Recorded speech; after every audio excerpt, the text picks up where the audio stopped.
जो एक डिक्टेटरशिप का राज बनता जा रहा था, डिक्टेटरशिप होगी एक तरीके से, तो उसको रोकने में इस आंदोलन ने अहम भूमिका निभाई। अब देश में वो राज करेगा दिल्ली की कुर्सी पर जो किसान, मजदूर, आदिवासी, छोटे व्यापारी की, ग्रामीण भारत की बात करेगा। हम बहन कुलविंदर कौर जी के साथ खड़े। प्रोटोकॉल होता है, प्रोटोकॉल के तहत एयरपोर्ट आपको जाना होता है। उन्होंने प्रोटोकॉल को तोड़कर वीआईपी कल्चर अपनाना चाहा। 12 फरवरी से किसान आंदोलन रखते हैं। 2 फोरम ये आंदोलन में अहम भूमिका निभा रहे हैं। किसान मजदूर मोर्चा व संयुक्त किसान मोर्चा नॉन पॉलिटिकल।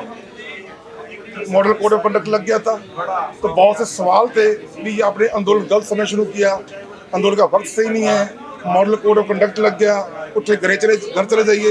लेकिन आज हम पूरा इतिहास बताने आए थे कि आंदोलन की वजह से जो एक डिक्टेटरशिप का राज बनता जा रहा था, डिक्टेटरशिप होगी एक तरीके से, तो उसको रोकने में इस आंदोलन ने अहम भूमिका निभाई।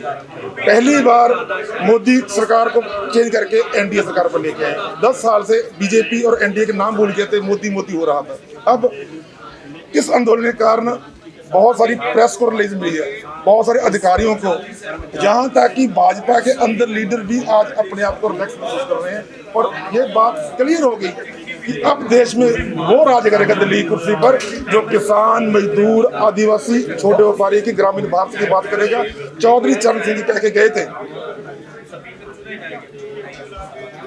तंदुरुस्त भारत का निर्माण करना है तो उसका रास्ता गांवों से गुजरता है।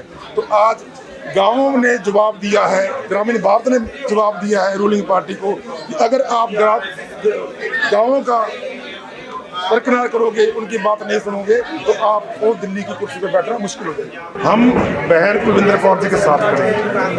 घटना हुई है, लेकिन कंगना राउत जी का ट्रैक रिकॉर्ड क्या है? वो बुड़बोलेपन की वजह से लगातार सुर्खियों में रहते हैं और किसी को भी अपशब्द, अभद्र टिप्पणी कर देते हैं।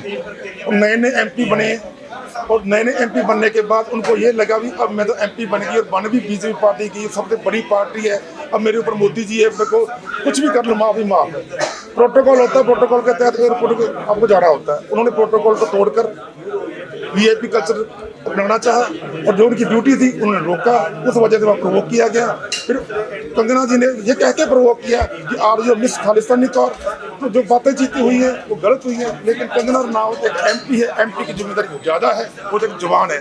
एमपी को तो सबको देखना होता है। एमपी ने अपना धैर्य खोया, वहाँ पर जो घटना हुई वो गलत हुई, लेकिन हम इंसाफ की मांग कर रहे हैं कि कुलविंदर कौर का ट्रैक रिकॉर्ड चेक किया जाए, उसका पूरी नौकरी का ब्यौरा चेक किया जाए, दूसरी ओर कंगना रनावत का ट्रैक रिकॉर्ड चेक किया जाए, फिर दोनों को तवाज़ुन बनाकर बाबे नानक की तकनीक वाला इंसाफ होना चाहिए। ये नहीं कि एमपी है उनको गलती मार के उनको सजा दे दी है।